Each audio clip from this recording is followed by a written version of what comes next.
Não estou me referindo à súmula criada pelo Vitor Nunes Leal. Quero ficar no que é o tema da nossa conversa. Ou se eu preciso realmente de continuar sabendo que aquele jurisdicionado que chega 8 vezes com habeas corpus, como foi um dos casos que eu vi ontem, que ele tem o direito que eu tenho que levar para casa e analisar as 8 vezes. No caso da ilusão perdida, é exatamente porque eu sei que a pessoa pede, às vezes, direito que ele tem certeza que ele não tem, apostando em que uma hora muda, vai que ele convence. Esse paciente do habeas corpus que eu vi ontem, que me chegou, como eu disse, já pela 6ª vez que ele entra lá, cada hora ele pede a liberdade contando uma história. Ele já matou gente por sorte, ele já matou por falta de sorte, ele achou a arma, cada hora ele conta um caso. Eu estou imaginando que, se ele não tem dupla personalidade ou múltipla, eu devo ter, porque eu leio toda vez, e toda vez eu nego, e cada hora é uma história. Por outro lado, há casos da maior gravidade que atingem um número grande de pessoas e que não podem ser objeto de simulação. Por exemplo, o caso de direitos fundamentais ou de direitos sociais, que fica extremamente difícil de ser massificado, porque tem que ser cuidado, ainda que repetido caso por caso. Dou exemplo de pedidos de liminares para remédios ou tratamentos. Tem que ser examinado caso por caso. Eu sei que os senhores governadores andam muito aborrecidos com o judiciário e principalmente com o Supremo Tribunal. Não se deixa morrer ninguém para depois perguntar quem paga a conta. Salva e depois pergunta de quem é a responsabilidade direta. E este é um caso por caso. Mas, como eu disse, eu também não tenho ilusões. Há quem peça porque o seu pai está na UTI e não tem como pagar, e há quem peça, como me pediram, em nome do princípio constitucional da dignidade da pessoa humana, o direito que ele tem de receber Viagra durante pelo menos até os 80 anos, os próximos anos, porque ele tem direito à felicidade. Portanto, isso está escrito com todas as letras. O que não tem nenhum problema, sabe por quê, Vera? Se tivesse até caído com um dos 9 senhores, não teria problema, mas eu tenho um problema para deferir isso, porque e o princípio da igualdade? Ninguém me garante o direito à felicidade direta para o céu? Não pode ser, também não podem desconsiderar as mulheres desse tanto. A verdade é que é preciso fazer essas separações, e que tudo isso tem uma enorme importância para a gente saber qual é o judiciário que nós temos, qual é o judiciário que nós queremos ter, e qual é o judiciário que nós podemos ter a partir do modelo constitucional. E é por isso que, quando, na década de 90, eu andei para cima e para baixo, acompanhando o ministro Evandro Lins e sendo contra a súmula vinculante, eu temia que os juízes começassem a fazer carimbos, que agora nem são carimbos, são padrões que basta apertar 2 teclas do computador e joga tudo na vala comum. Mas depois cheguei no Supremo e tinha uma determinada empresa que o ministro Sepúlveda pertence, presidente da primeira turma, que eu componho, já chamava só pelos 3 últimos números. Bastava falar, era empresa tal, que a gente já sabia. E o que acontece de falta de ética no comportamento do advogado? É que o advogado ganha por peça. Então, não tem a menor importância o caso já ter sido resolvido e aquilo roubar. Estou usando a palavra que eu queria usar como advogada criminalista, se eu fosse.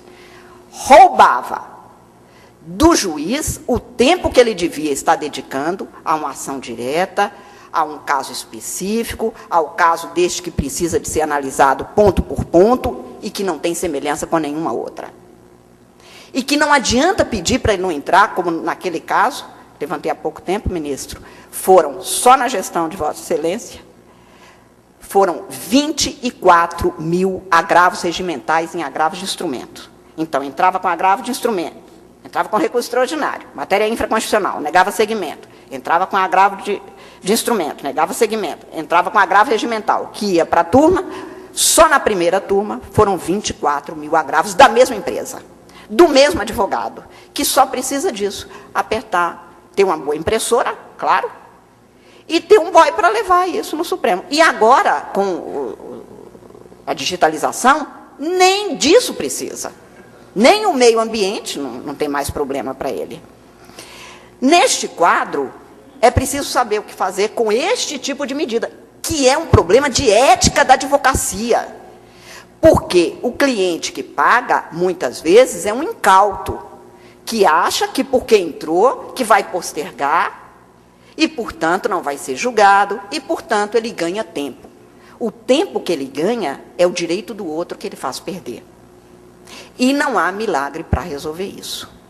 Daí porque, quando Vitor Nunes pensou na súmula, e ainda li essa semana uma fala do Oscar Correia, do ministro Oscar Correia, no recurso extraordinário 108, 400 e alguma coisa, em que ele dizia expressamente: há uma seminormatividade desta súmula que não impede o juiz de, ainda que seja a mesma matéria, no caso concreto, diante da peculiaridade, negar a aplicação.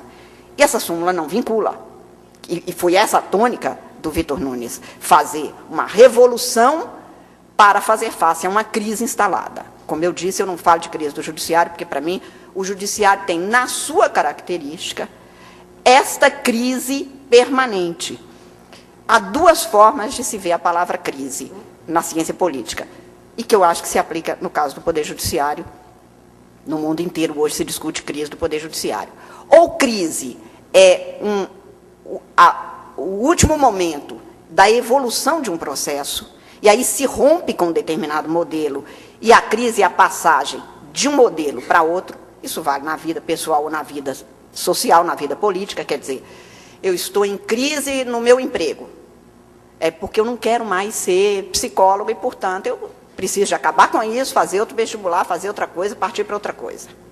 Ou a crise é um momento de desequilíbrio para reacomodação às novas necessidades. Quer dizer, na verdade, eu quero ser psicólogo, mas eu não quero mais ser funcionário público, eu prefiro ter o meu próprio consultório, isso leva tempo, eu vou ter que aliciar clientes, e aí eu não sei como fazer isso. Esta passagem é uma crise que tende a se estabilizar com a mesma estrutura, mas com novos contornos.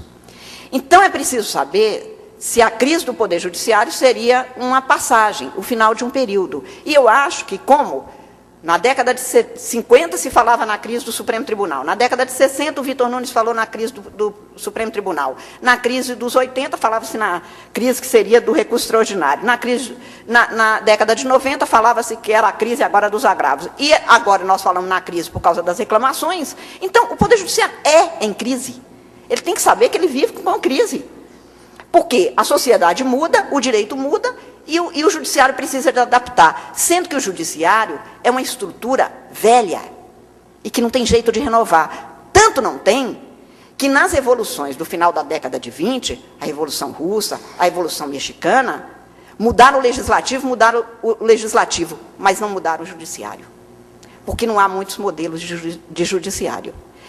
O pensar agora como é a resposta judicial a estas novas demandas de sociedades de massa, é que é o desafio que se põe, sem perder, primeiro, a liberdade do juiz, que pode verificar no processo, tem de verificar no processo, como é que se faz a justiça material aplicando-se o direito posto. E, de outro lado, garantir a segurança jurídica, porque eu dou o exemplo de um caso aqui. O desembargador Fernandes Filho, na época, era o presidente